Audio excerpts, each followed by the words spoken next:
காலையில ஏதோ தேங்காய் பால் ஊத்தி பணியாரம் சாப்பிட்டுருக்காயா.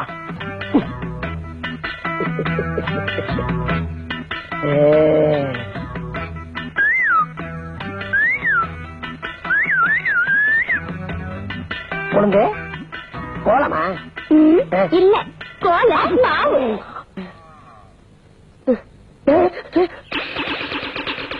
என்னது கையில ரெண்டு? ஒன்னு பெருக்கிறதுக்கு இன்னொன்னு உனக்கு. எனக்கா? நீ பார்த்து அன்பா குடுக்கிற பொருள் எந்த பொருள் ஆண்டாலும் நான் வாங்கிக்கிறேம்மா. பரவாயில்ல கண்ணே, நாளைக்கு திருப்பி வரேன், செருப்படுத்தி வாங்கிட்டு போறேன். எதையும் பார்த்தாலும்